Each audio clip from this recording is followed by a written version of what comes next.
ઉપલેટાના કાથરોટા ગામે નકલી દૂધના કાળા કારોબારનો પર્દાફાશ થયો છે, જેમાં પાટણવાવ પોલીસ અને ફૂડ વિભાગે સંયુક્ત દરોડો પાડી ભેળસેળયુક્ત દૂધ બનાવતી ફેક્ટરી ઝડપી પાડી છે. વધુ નફો કમાવાની લાલચમાં લોકોના આરોગ્ય સાથે છેડા કરાતા હોવાના મામલો સામે આવ્યો છે.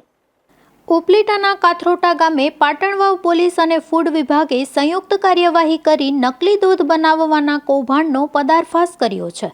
પોલીસ તપાસમાં સામે આવ્યું છે કે આરોપી ભાવેશભાઈ ભીખાભાઈ ભારાઈ પોતાની ભેંસના દૂધમાં પામ તેલ અને મિલ્ક પાવડર ભેળવી દૂધની માત્રા તેમજ ફેટ વધારતો હોવાનો ખુલાસો થયો છે.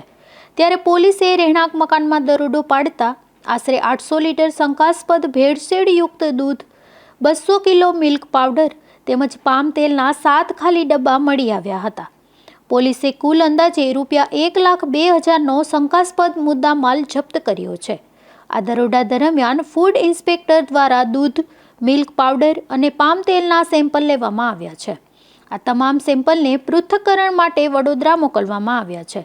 તો બીજી તરફ જપ્ત કરાયેલા આશરે 800 લીટર નકલી દૂધનો પર્યાવરણને નુકસાન ન થાય તે રીતે તાત્કાલિક નાશ કરવામાં આવ્યો છે. રેન્જ આઈજી અને જિલ્લા પોલીસ વડાની કડક સૂચના બાદ પાટણવાવ પોલીસે કરેલી આ સઘન કાર્યવાહીને પગલે નકલી ખાદ્ય ચીજો બનાવતા લેભાગુ તત્વોમાં ભારે ફફડાટ ફેલાયો છે. હવે દૂધમાં ભેળસેળ કરવા માટે ઉપયોગમાં લેવાતા પદાર્થો અને સમગ્ર કૌભાંડ અંગે વધુ તપાસ હાથ ધરવામાં આવી છે. Bureau report, Gujarat news, Upleta.